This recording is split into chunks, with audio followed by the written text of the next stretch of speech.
नमस्कार जय जगन्नाथ मु अमिता महालक्ष्मी कुकिंग फूड को आपन को अनेक अनेक स्वागत। आज मु लच्छा परोटा और चिल्ली पनीर करने को जाऊँगी। मुझे देखो गोटे मैदा नहीं से बाउल रे 1.5 बाउल खंडे मैदा मुझे आपण अटारे भी करें। मु मैदा जेहेतु थी मैदारे करदे तादेह देखो मु घी टे देसी घी 2 चमच खंडे पकाऊँगी।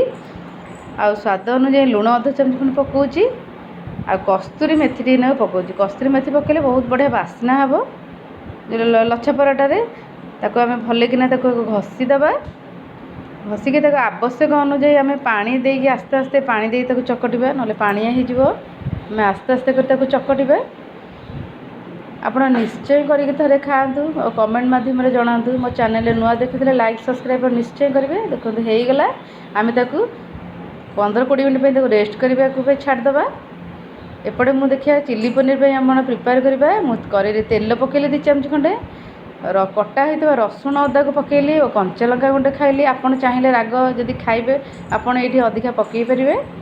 मु कटा होता पियाज को पकेली आमर सेपटे भजा भितर। एपटे मु अटा जो मैदा को रखी आम बड़ बड़ गोला करके रखा।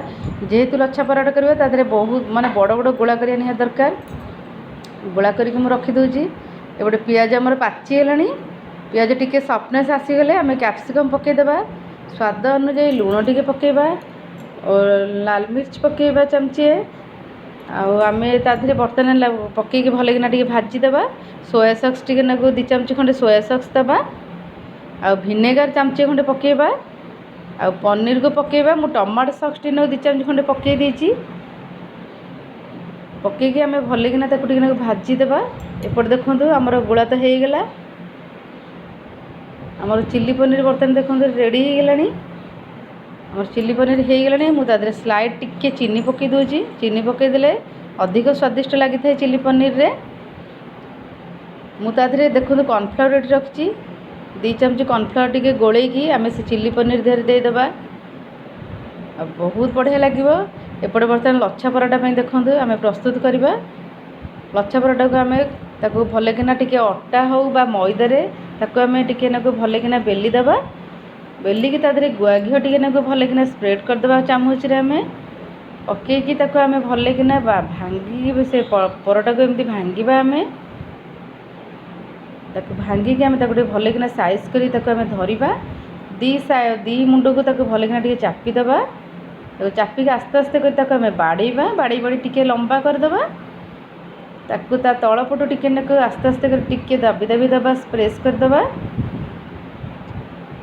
करके आम भल कि एमती सर्कल टाइप एमती बुलेदेवा। आप निश्चय करके खातु और मो वीडियो को पूरा फुल वॉच करूँ। भल लगे लाइक शेयर कमेंट निश्चय जनइबे और सब्सक्राइब तो आप निश्चय करदे। एमती बुलेकी देखूँ तार लास्ट को आम तलपटे आम भल कि जाकीदबा। पूरेकी देखूँ आमर होगला लच्छा पराठा।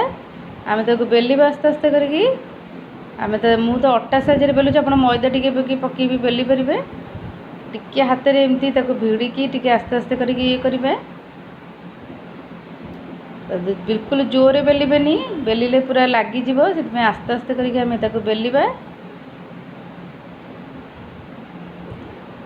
देखो आउ गोटे करुच्ची आप निश्चय करके खातु।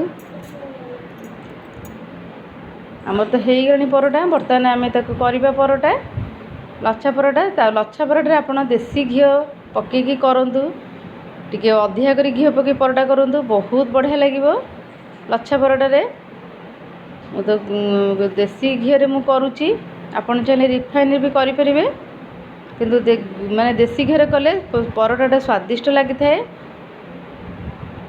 आमर तो होगला लच्छा परोटा। मु आउ गोटे करुच्ची।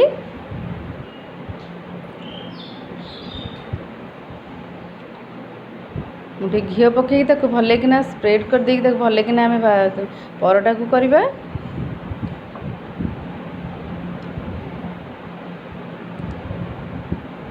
आमर देखूँ तो लच्छा परोटा देखूँ पूरा रेडी होगला। आप निश्चय करके खातु बहुत बढ़िया लगे। पिला मानक टिफिन दवाई भी पिला माने बहुत खुशी हे। आप निश्चय करके देखूँ। आ बहुत सॉफ्ट आ बढ़िया लगे। आशा करुँचे आपण मानक मो वीडियो को आपन को बहुत भल लगे। आप निश्चय देखु, कमेंट माध्यम जनातु। जय जगन्नाथ, नमस्कार।